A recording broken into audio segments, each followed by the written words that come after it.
Slay the Gods, episode 10. Untuk melihat video selengkapnya, sahabat bisa kunjungi playlist yang telah Sabta Novel sediakan.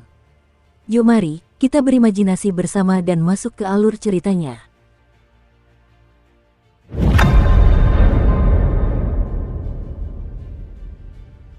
Ding dong, selamat datang.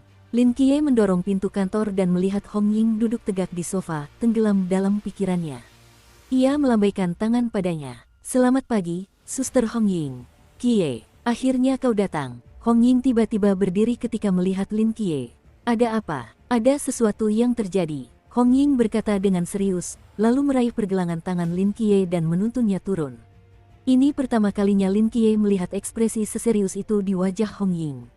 Ia sedikit mengernyitkan alisnya. Sesuatu yang misterius telah tiba. Ya, dan itu cukup merepotkan. Mereka berdua memasuki ruang kegiatan setelah mendorong pintu terbuka, dan Lin Qiye memperhatikan bahwa semua anggota tim 136 sudah hadir. Chen Muye, bersandar pada pilar, berjalan ke meja konferensi ketika dia melihat Lin Qiye tiba dan duduk, masih tanpa ekspresi.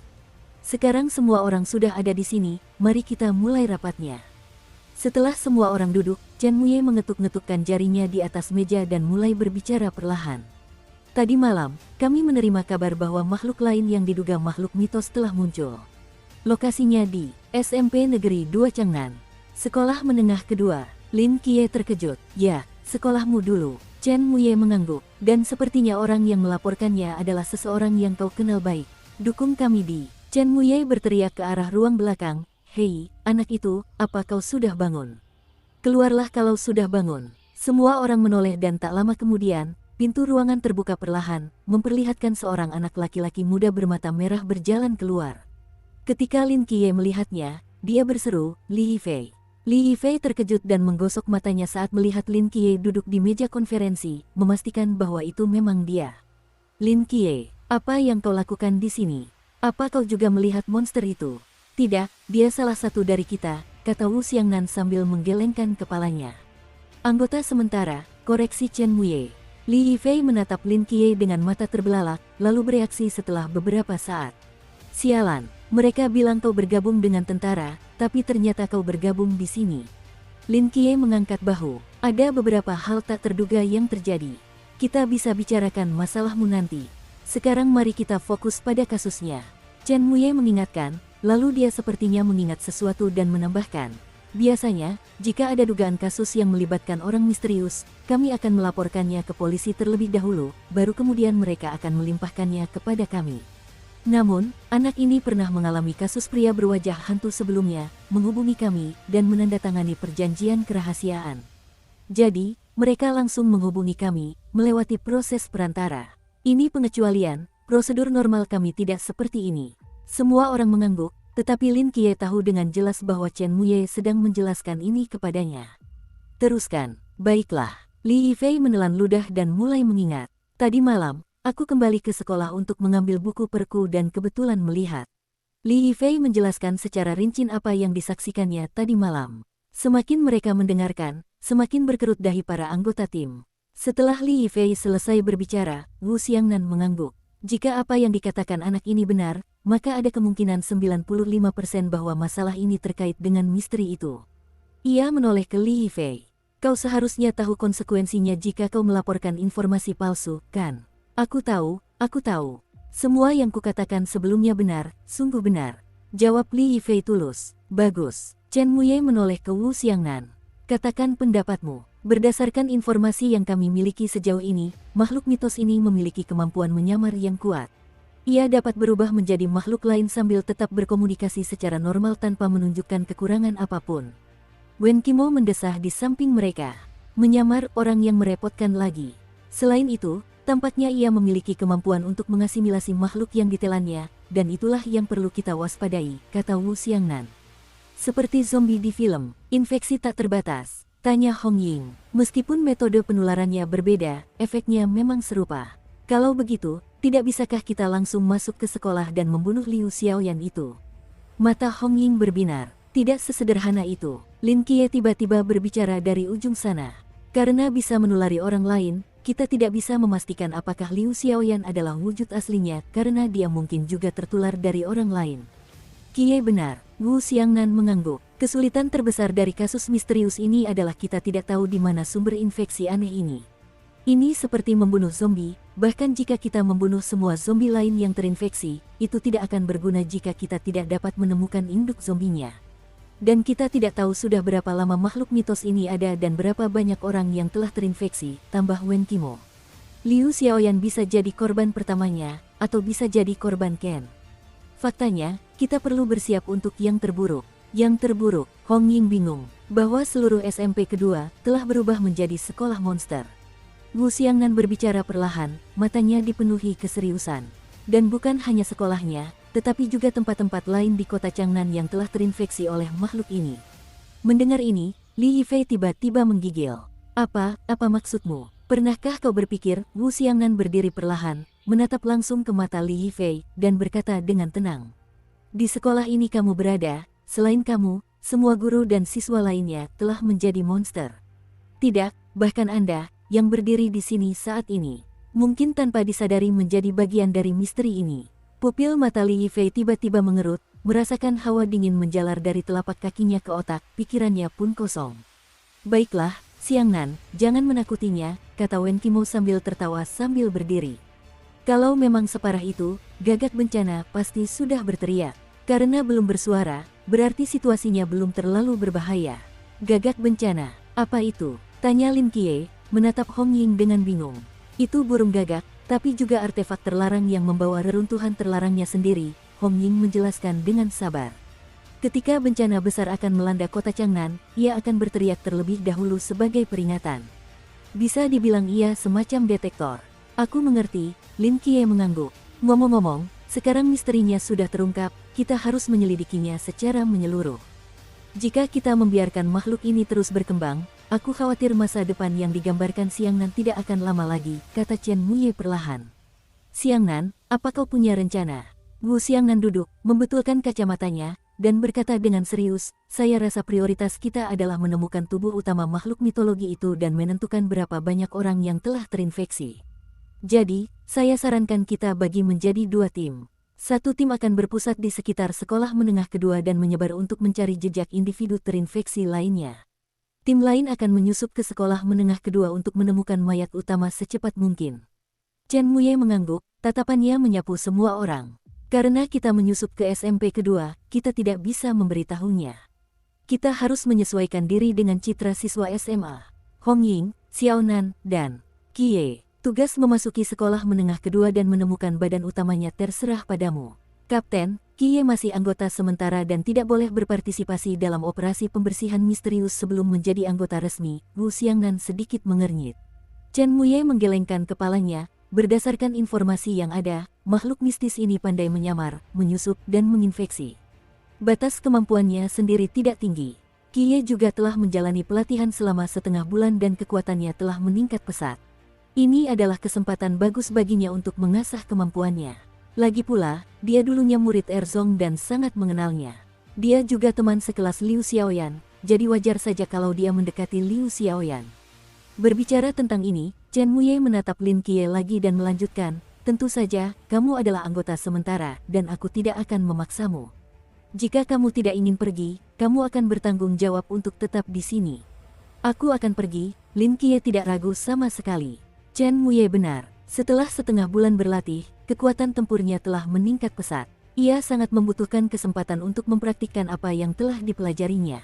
Dan untuk bertahan hidup di era berbahaya ini, ia harus membiasakan diri dengan bahaya sesegera mungkin. Meskipun Lin Kie suka bermain aman, ia tidak akan melepaskan kesempatan apapun untuk melatih dirinya. Baiklah, mari kita mulai operasinya. Chen Muye berdiri lalu menoleh ke Li Yifei, kamu ikut Kie dan yang lainnya. Li Yifei terkejut, aku hanya orang biasa. Bagaimana jika mereka akan melindungimu? Nada suara Chen Muye tetap tenang, kau telah melihat makhluk mistis itu, dan kami di sini yang paling memahaminya. Kau harus pergi. Mendengar nada bicara Chen Muye yang hampir memerintah, Li Yifei mengangguk dengan enggan. Jika operasi ini berjalan lancar, aku akan memberimu kesempatan untuk bergabung dengan penjaga malam, kata Chen Muye perlahan sambil berjalan menuju pintu. Mata Li Yifei langsung berbinar. Tepat saat Lin Kie hendak pergi, Leng Xuan, yang berdiri di sudut, tiba-tiba menghentikannya. Lin Kie, ya, Leng Xuan berjalan mendekatinya dan mengeluarkan pistol hitam dari belakang pinggangnya, lalu menyerahkannya kepada Lin Qiye. Apa ini? Ambillah, majalahnya sudah penuh, kata Leng Xuan dengan tenang. Tapi, keahlian menembakku. Bagaimana kalau aku tidak sengaja melukai seseorang? Ekspresi Lin Qiye menjadi agak tidak senang. Leng Xuan menatapnya penuh arti, lalu berbalik dan pergi. Arti dari senjata bukan hanya tentang membunuh. Lin Qiye berdiri diam sejenak, lalu memasukkan pistol ke sakunya dan berjalan menuju lorong. 20 menit kemudian, 3 sosok berdiri di depan gerbang Erzong, masing-masing membawa kotak yang berbeda, dengan ekspresi khawatir di wajah mereka. Qiye, kenapa seragam sekolahmu jelek sekali? Hong Ying menatap seragam SMA merah putih itu dan berkata dengan nada meremehkan. Seragam perempuan lumayan, Lin Qiye menunjuk seragam biru putihnya sendiri. Seragam laki-laki jelek sekali. Lagi pula, penampilan seragam itu subjektif. Kamu sudah terlihat bagus. Di bawah sinar matahari, Hong Ying mengenakan kemeja putih lengan pendek dengan seragam merah putih yang tersampir di atasnya. Resletingnya terbuka dan bergoyang tertiup angin. Ia mengikat rambut panjangnya tinggi-tinggi menjadi ekor kuda dan menenteng kotak hitam panjang di punggungnya, memancarkan kemudaan dan semangat. Di sisi lain, si Xiaonan memiliki gaya yang berbeda. Ia mengenakan kemeja lengan panjang bergambar kartun dengan seragam yang dililitkan di pinggangnya seperti rok. Rambut hitamnya diikat menjadi 2 sanggul besar, membuatnya tampak seperti gadis yang pemalu dan naif. Hong Ying tersenyum dan mengedipkan mata pada Lin Qiye. Qiye, aku tidak menyangka kamu begitu fasih. Lin Qiye, masalahnya sekarang, kelas pertama pagi ini sudah dimulai di tengah jalan. Bagaimana kita bisa menyelinap masuk? Lin Qiye melihat jam, lalu melirik penjaga keamanan yang galak di pintu masuk. Dan kami juga membawa barang-barang ini. Kami pasti akan dihentikan dan diinterogasi, kata si Xiaonan lirih, sambil menatap kotak hitam di tangannya. Sederhana sekali, kan? Mulut Hong Ying sedikit melengkung. Ia mengangkat kepalanya, membusungkan dada, dan menunjuk ke tembok setinggi 2 meter tak jauh dari sana, kita bisa memanjat tembok itu. Lin Qiye merenung sejenak, lalu menoleh ke arah si Xiaonan, yang tingginya hanya sebahu, dan tampak rapuh dan lemah. Aku tidak masalah, tapi Xiaonan mungkin akan kesulitan. Si Xiaonan, ia memutar bola matanya diam-diam ke arah Lin Qiye, lalu menggerakkan tubuhnya dan mengedipkan mata ke arah dinding. Dengan jari-jari kakinya mengetuk dinding beberapa kali, ia melayang seperti kupu-kupu ringan. Dia memegang kotak hitam itu di satu tangan, berputar di udara setengah lingkaran, dan diam-diam mendarat di sisi lain dinding. Lin Qiye, Hong Ying menutup mulutnya dan terkekeh. Qiye, meskipun Xiaonan gadis yang lembut, dia sudah bergabung dengan penjaga malam selama 2 tahun. Jangan remehkan dia. Setelah berbicara, Hong Ying pun segera berlari ke arah tembok, menempel di tembok bagaikan angsa yang terkejut, mengambil beberapa langkah ringan, dan dengan mudah membalik tembok, anggun dan elegan. Lin Qiye berjalan ke dasar tembok, dan bayangan mereka berdua tadi terlintas di benaknya. Mulutnya sedikit berkedut, agak memalukan. Dia menarik napas dalam-dalam, melemparkan kotak hitam itu terlebih dahulu, lalu melompat tinggi, berpegangan pada atap tembok, dan dengan mudah menyeberang. Meskipun terlihat bagus, semuanya takut dibandingkan. Dengan penampilan gemilang Hong Ying dan si Xiaonan barusan, Lin Qiye tiba-tiba merasa malu dan tidak ingin menunjukkan wajahnya. Yah, lumayan juga, lumayan tampan. Hong Ying mengembalikan kotak hitam Lin Qiye dan tersenyum memberi semangat. Lin Qiye menggelengkan kepalanya, ingin segera mengakhiri topik ini. Kalau begitu, mari kita lanjutkan rencana kita. Aku akan mendekati Liu Xiaoyan di kelas, dan kalian berdua selidiki kantor kepala sekolah. Baiklah, kalau ada apa-apa, kita bisa bicara lewat earphone. Hong Ying menunjuk earphone yang tersembunyi di telinganya, lalu berbalik dan pergi bersama si Xiaonan. Ia melangkah beberapa langkah, lalu berhenti sejenak, lalu berbalik dengan sedikit malu. Di mana gedung kantornya? Dan di mana kantor kepala sekolahnya? Lin Qiye menunjuk tanpa daya ke gedung tinggi yang jauh, 403. Dukung kami di. Jadi, seperti yang kita katakan, perubahan ganjil, tetap genap, tandanya bergantung pada kuadran. Semua orang harus mengingat aturan ini. Sekarang mari kita lihat pertanyaan berikutnya. Di podium, seorang pria parubaya berkacamata dengan antusias menjelaskan pelajaran sambil memegang catatan kuliahnya. Tiba-tiba terdengar ketukan di pintu. Ketuk, ketuk, ketuk. Semua orang menoleh ke arah pintu, di mana Lin Qiye, yang telah absen selama lebih dari 10 hari, berdiri dengan tenang, memegang kotak hitam, dan membungkuk sedikit. Pelaporan, Lin Qiye. Guru matematika itu agak terkejut ketika melihatnya. Kenapa kamu baru datang sekarang? Kemana saja kamu beberapa hari ini? Mata saya bermasalah lagi, jadi saya dirawat di rumah sakit selama 2 minggu. Begitu ya, masuk dan duduklah. Guru matematika itu membetulkan kacamatanya. Bagi Lin Qiye, seorang siswa istimewa yang sebelumnya menyandang disabilitas, kacamatanya cukup toleran dan tidak akan mempersulitnya. Di bawah tatapan terkejut semua orang, Lin Qiye dengan tenang kembali ke tempat duduknya semula dan duduk. Dukung terus channel YouTube Sabta Novel. Kekuatan psikisnya menyapu ke sekeliling, menyebabkan alisnya sedikit berkerut. Anak-anak, mari kita lanjutkan pelajarannya. Guru matematika itu mengetuk papan tulis, menarik perhatian yang lain, dan melanjutkan ceramahnya. Lin Qiye menyentuh earphone-nya pelan-pelan, dan suara Chen Muye terdengar dari sana. Lin Qiye, bagaimana situasinya? Aku sudah masuk kelas, Lin Qiye merendahkan suaranya. Bisakah reruntuhan terlarangmu membedakannya? Ya, ada berapa jumlahnya? Alis Lin Qiye sedikit berkerut, suaranya agak serius. Tidak bagus. Sebelum berangkat, Chen Muye dan yang lainnya secara khusus menginstruksikan Lin Qiye untuk berhati-hati dalam menggunakan kemampuannya. Karena mustahil mengidentifikasi manusia yang terinfeksi makhluk mistis ini berdasarkan penampilan mereka, mereka harus mencari cara lain untuk membedakannya. Sebagai satu-satunya di antara mereka yang memiliki kekuatan psikis untuk merasakan reruntuhan terlarang, Lin Qiye tentu saja sangat penting. Seperti dugaan Lin Qiye, mata malaikatnya dapat mengenali individu yang terinfeksi. Pada saat ini, dalam medan persepsi spiritualnya, Liu Xiaoyan tampak sebagai monster daging yang mengenakan kulit manusia, dengan terampil memanipulasi tubuh itu dan berbisik kepada teman sebangkunya seolah-olah itu hal yang wajar. Selain Liu Xiaoyan, ada individu lain yang terinfeksi di kelas ini. Temukan cerita lengkapnya di Dia juga seorang gadis, dan Lin Qiye tidak memiliki kesan yang mendalam tentangnya. Dia termasuk tipe gadis yang tidak mencolok di kelas. Namanya Han Ruoruo. Pada saat itu, dia sedang menulis sesuatu dengan tenang, lalu berbalik untuk memberikan sebuah catatan kecil kepada anak laki-laki di belakangnya. Lin Qiye juga mengenali anak laki-laki di belakangnya, dan mereka cukup akrab. Liu Yuan, yang telah mendorongnya ketika menghadapi orang berwajah hantu, adalah seseorang yang tidak akan pernah dilupakannya.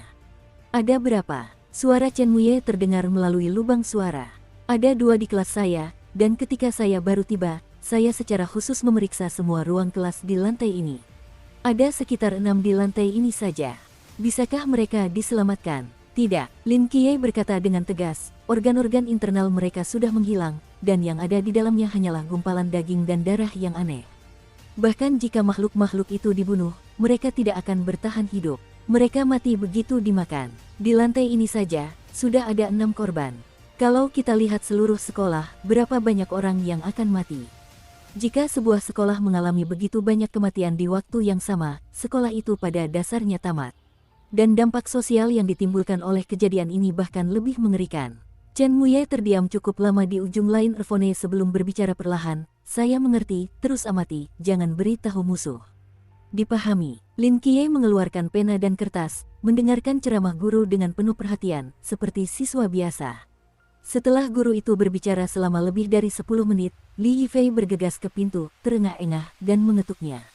Laporan, Li Yifei, kamu terlambat. Guru itu tidak menunjukkan ekspresi yang baik untuk orang seperti Li Yifei yang selalu berbuat jahat. Guru, saya sedang cuti sakit. Saya punya catatan. Li Yifei melambaikan catatan itu di bukunya. Guru itu melotot padanya, cepat kembali ke tempat dudukmu. Kalau kamu tidak berhasil lagi di ujian ini, aku akan panggil orang tuamu. Li Yifei buru-buru duduk kembali di samping Lin Qiye, menundukkan kepalanya untuk mengeluarkan bukunya, dan bertanya kepada Lin Qiye dengan suara rendah, bagaimana kabarnya? Aku tahu sedikit, tapi belum tahu gambaran utuhnya. Lin Qiye melirik keluar jendela, aku butuh kesempatan untuk merasakan semua guru dan siswa di sekolah. Li Yifei terkejut, maksudmu?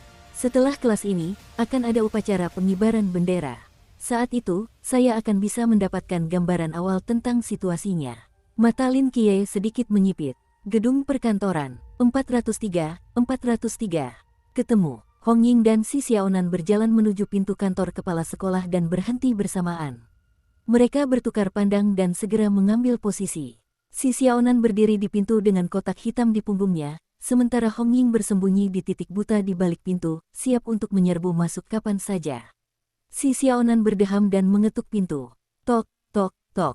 Setelah mengetuk 3 kali, Mereka berdua menahan napas dan menunggu beberapa detik, tetapi keadaan di dalam ruangan masih sunyi. Hong Ying mengerutkan alisnya dan menatap si Xiaonan. Si Xiaonan mengetuk beberapa kali lagi, tetapi tetap tidak ada jawaban. Hong Ying memberi isyarat agar si Xiaonan mundur beberapa langkah, lalu ia sendiri berjalan ke depan pintu. Ia mengeluarkan kawat tipis dari sakunya dan dengan lembut memutarnya ke dalam lubang kunci. Klik, dengan suara lembut, pintu perlahan terbuka. Di balik pintu itu ada kantor yang kosong. Hong Ying dengan hati-hati berjalan ke dalam ruangan, mencari-cari sebelum akhirnya menghela napas lega setelah memastikan bahwa benar-benar tidak ada seorang pun. Saudari Hong Ying, seseorang pasti baru saja pergi dari sini. Cangkirnya masih panas. Si Xiaonan mengulurkan tangan dan menyentuh cangkir di atas meja, lalu berbicara. Seharusnya mereka pergi rapat. Kalau mereka cuma mau ke toilet, pintunya pasti nggak dikunci. Hong Ying mengangguk pelan, pokoknya, ayo kita cari di sini dan lihat apakah ada petunjuk. Si Xiaonan mengangguk, aku akan berjaga. Dia menutup pintu dan bersembunyi di dekat jendela, mengeluarkan cermin halus dari sakunya untuk mengamati keadaan sekelilingnya melalui pantulannya. Hong Ying cepat-cepat mencari ke seluruh kantor, meja, laci, lemari arsip, pot bunga, dia mencari kemana-mana yang bisa, tetapi selain setumpuk dokumen tak berguna, dia tidak menemukan sesuatu yang berharga. Tiba-tiba dia berhenti dan mengendus dengan hati-hati. Xiaonan, apakah kamu mencium sesuatu? Alis Hong Ying berkerut. Hah, kurasa tidak. Si Xiaonan mengendus dengan hati-hati dan menjawab dengan bingung. Alis Hong Ying semakin berkerut. Ia berjongkok dan mengikuti aroma samar itu, dan akhirnya, tatapannya tertuju pada sepotong ubin di bawah kursi. Ubin ini terlihat bersih dan tampaknya telah dibongkar. Ia mengeluarkan pisau kecil dan dengan paksa mencungkil tepi ubin, memperlihatkan sebuah sudut kecil. Bau asam langsung tercium. Hong Ying menahan bau busuk itu, dengan lembut mencungkil benda di bawah ubin dengan ujung pisaunya. Ternyata itu adalah sepotong membran lunak berwarna coklat kekuningan. Saat dia membentangkan selaput itu, pupil mata Hong Ying tiba-tiba mengecil. Kulit, ini kulit manusia. Hong Ying tiba-tiba menatap si Xiaonan, apakah orang yang terinfeksi berganti kulit? Si Xiaonan mengerutkan kening, ular. Mungkin, laporkan informasi ini ke Wu Xiangnan, kita mungkin bisa menemukan informasi tentang makhluk mitos ini. Hong Ying segera memasukkan kulit itu kembali ke bawah ubin dan menutupinya. Tepat saat Hong Ying telah menyembunyikan semua jejak kehadirannya, tiba-tiba sebuah melodi dari luar jendela mengejutkannya. Mengenali alunan lagu yang familiar itu, Hong Ying berjalan ke jendela, mengamati semakin banyaknya siswa yang keluar dari gedung, sambil bergumam pada dirinya sendiri. Upacara pengibaran bendera. Apakah musik untuk upacara pengibaran bendera sama di seluruh Xia Raya? Pada saat ini, Lin Qiye dan Li Yifei berada di lorong, berjalan perlahan bersama kerumunan mahasiswa yang berisik. Li Yifei dengan hati-hati melihat sekeliling, lalu mencondongkan tubuh ke arah telinga Lin Qiye. Qiye, apakah kau bergabung dengan mereka berarti kau juga memiliki kemampuan khusus itu? Ya. Sial, aku sangat iri. Apa kemampuanmu? Menggunakan persepsi mental untuk merasakan benda-benda di sekitar, atau semacamnya. Lin Qiye memberikan jawaban yang samar. Jadi, bisakah kamu membedakan antara monster dan manusia? Ya, kalau begitu, katakan yang sebenarnya, ada berapa orang di kelas kita? 2. Liu Xiaoyan dan Han Ruoruo. Mendengar kedua nama itu, Li Yifei tampak menghela napas lega, syukurlah Wu Suji bukan salah satunya. Aku sudah menyukainya selama bertahun-tahun, kalau dia berubah jadi monster, mungkin aku tidak akan pernah berkencan seumur hidupku. Lin Qiye, jadi, ada berapa orang di sekitarku sekarang? Tanya Li Yifei dengan cemas. Orang kelima di depanmu, gadis itu, juga salah satunya. Dia, Li Yifei mengingat sejenak, yang dari kelas sebelah, kurasa namanya Tian Li, dia juga berubah menjadi monster. Itu tidak terlalu mengejutkan. Lin Qiye terkejut, mengapa? Li Yifei mengangkat alis, tidakkah kau menyadarinya? Oh iya, kau baru saja pindah ke sini beberapa hari yang lalu, kau tidak akan tahu. Perhatikan apa? Liu Xiaoyan, Han Ruoruo, dan Tian Li. Mereka semua berada di asrama yang sama.